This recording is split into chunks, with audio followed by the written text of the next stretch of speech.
morning, everybody. We're going to be looking again at another oldie but goodie.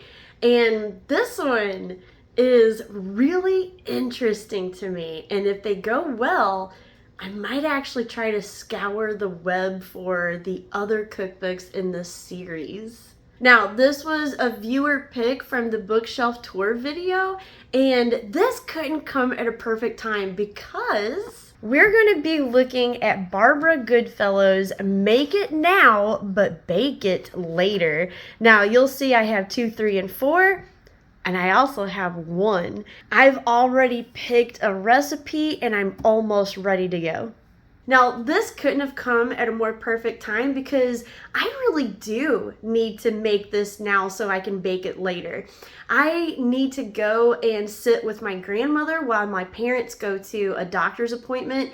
So this is going to come in really handy. I can go and take care of her knowing that I already have dinner ready and all I'll have to do is bake it when I get home. So this is perfect. Now I've got everything laid out that we're going to need. You will notice though that as with a lot of vintage cookbooks, older cookbooks, there's not a whole lot of information to go on. So we've got a pound right here. So that's good to know. We also, have 1 to 2 small cans. That's good to know, except what about this tomato sauce? Tomato sauce comes in a variety of sizes. There's even smaller ones than that. So we're going to have to kind of do a little bit of guesswork on this one. But I think we're up to the challenge. I went ahead and got both sizes just in case. That way we're going to be prepared no matter what. Now, we don't have a whole lot of preparation to do with this one, which is going to be good. We just need to chop a couple of vegetables and throw it into a pan. So let's go ahead and get those cooked and the meat browned, and we'll be ready to throw this casserole together. And we're coming right along. The onions and peppers are nice and softened in the pan, so it's time to go ahead and add our beef. We'll brown all of this together, and my water isn't quite up to a boil, so I'm going to wait a couple more minutes for that. But in the meantime, let me show you a little bit about these cookbooks by Barbara Goodfellow. Now, I couldn't find anything about her on the web. We're going to be looking at these also this month, so if I do find something about her, I will certainly go ahead and put it in some of the other videos. However, I do know that number 4 is not what she stopped on. So I think that was interesting. There's also other incarnations of these cookbooks, as you can see right now on the screen. So it looks like these cookbooks were put into different bindings, probably more modern updates than what I have currently.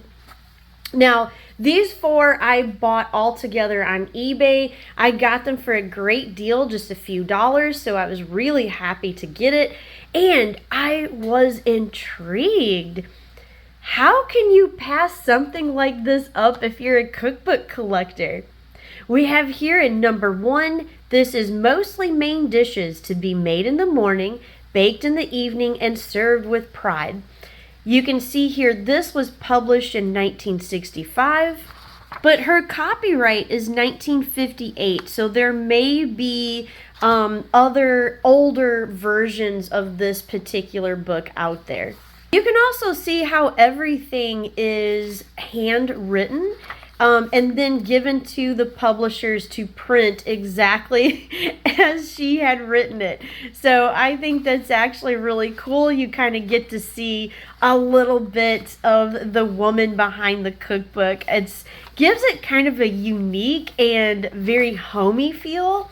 Almost as if your grandmother is handing you all of her favorite recipes that she's written down. And I just noticed that you'll remember I said there wasn't a whole lot of measurements here. But you'll see that by number 4, she's actually starting to include measurements. So here we have a 1 can of tomato sauce, but she made sure to specify 8 ounces. Now, a lot of these recipes are very different. There are several in here that I thought would be really good to try, but I settled on this one because it seemed pretty simple and not a whole lot of ingredients, and it seemed like it was more accessible, especially when you have things like this one requires lobster. You know, not everybody's going to be able to go out and get a lobster in their area. So I thought this one with the ground beef was a little bit of something you could get in any area. Now, where I think these recipe books would really shine is in the exact situation I'm in right now. I have time in the morning to get something done, but I'm not going to have time this afternoon or evening. So it's going to be great for me to throw this together and then have something that I can just come home to and just let the oven finish off. So I'm going to continue letting all of this cook over here, and then we're going to come back together when it's time to throw everything in the casserole dish. And it's overhead time. I've got my casserole dish, which is very pale pink, so you can't really see it that well. I'm going to spray it, and then we're going to start adding all of our ingredients. We'll do our meat mixture first. Then we've got our macaroni. Now I'm using gluten-free rice macaroni, so kind of hoping it doesn't gum up and fall apart, but it looks like it's doing pretty good so far, so I think we're gonna be safe. And now we've got our mushrooms, our creamed corn, and here's where we need to make a decision as to what size of tomato sauce that we're actually going to use. So we have this, which I think, will it be too small? I don't know. And then we have this one, which I'm wondering if it'll be too big. You know, I'm thinking let's go ahead and use this one, because if I have any left over that I think won't go in there, I can always put it in a Ziploc bag and pop it in the freezer for another use. So let's err on too big of a can instead of erring on too small of a can, because we can fix it if it's too big. And here we go. We don't want it too soupy, but I don't know. I could stop here. Oh gosh, I don't know. Let's add a little bit more and just see. So after some reflection, I just went ahead and used that whole can. I think it looks fine. It's not too much and not too little. So let's go ahead and cover this up. We'll now put it in the refrigerator and save it for later. All right, I just got back home and I'm in a rush. So I'm going to throw the cheese on top of this thing, get it in the oven so I can go ahead and feed all the animals and know that dinner is safely baking away. So let's go ahead and get that hurried up and started. I've got my vegan cheese. I just got to sprinkle it on top, and I'm preheating my oven right now. This was great. I didn't have to worry about anything. I could just go take care of my grandmother, knowing that I already had everything that I needed to put dinner on the table, so I am very happy about this so far. Now let's get this in the oven and hope that it actually tastes good. So while we're waiting for dinner, I went ahead and checked on my seedlings to see if they needed watering, and look what I found. Isn't that remarkable? It's only been about a week and they're already sprouting. There's so many of them. So this is the cinnamon basil. The spicy Thai has come up. We've got the regular basil. They've come up. Now, there's still no signs of the tomatoes, but I wasn't even expecting these yet. So I am so glad that I kept this little egg carton from Sam's Club. They make apparently the perfect greenhouse. So I've already misted them to get the soil moist, and they are ready to go back under their grow light. But I just wanted to show that to you because how remarkable is that to get seedlings that soon? And I just pulled it out of the oven. It's nice and bubbly and hot, so we're gonna plate up. Now, you'll probably notice this looks a little different, but you know, vegan cheese always acts differently than real cheese. So I didn't actually expect it to have like that melted, bubbly crust on top. But you know, we're just gonna take what we can get and be glad that we can at least use something. So we're gonna go ahead and plate this up, give it a try, and see if it was worth the effort. We're starving. Let's just do it.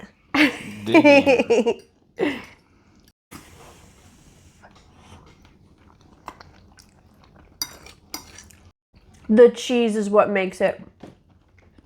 You'll notice the recipe did not say salt and pepper. And that's usually because cheddar is really, really salty. Yeah. So she's relying on the cheese to really lend it that, you know, like salt flavor to it.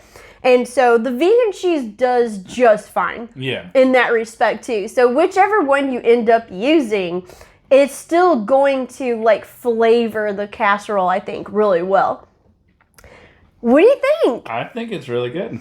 I do too. I'm really surprised because it's kind of on the simple side. You know, like I said, not really seasoned. Yeah. But you kind of don't need it. You know what I mean? Like it's one of those good winter comfort foods that just hits you just right.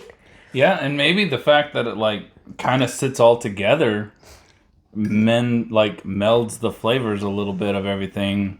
Yeah. And a little bit more so than you would if you just threw it together and baked it right all at the same time. Yeah, that's true, because it's just sitting there in the refrigerator doing its thing, you know, and then all you got to do is bake it and all that wonderful flavor just comes through. This is definitely a winner. So I'm going to give this a definite try. Yeah. Like, you know, and it's so convenient too, just because, you know, it is some prep work. It's not like you've, you know, gone into true convenience food where, you know, you just like pop it in the microwave or oven and then you're done. Mm-hmm. You know, you still have to prep this, but if you've got some time in the morning because you know your afternoon and evening's going to be tough on you, that's where this really comes through, I think. Because this worked great for me. So I'm so glad that we tried this because I'm impressed. I think it works really well for what it's meant to work for. Mm-hmm. And as far as the rest of the little cookbook, you know, I think it's something that you, like, if you are a cookbook collector and you really do like to try, like, vintage dishes and, you know, kind of that old style convenience food, you know, comfort food kind of thing, I think this is going to be a good pick for you. And that means we had one down, but we've got 3 more to go. So we're going to continue this little trek through Make It Now and Bake It Laters. And if these are just as good, I don't know, I might go on eBay and pick up her other ones. Because like I said, she went on and you can get them for a few dollars really a piece on eBay. So I think this is going to be something that we're going to actually pull out more and more. Oh, cool. So there you go. Another really great dinner from a vintage cookbook. Really enjoyed this one. I think you guys will too. And remember, stay tuned because we're going to make another one. So thanks for watching this one, and we'll see you in the next one. Bye.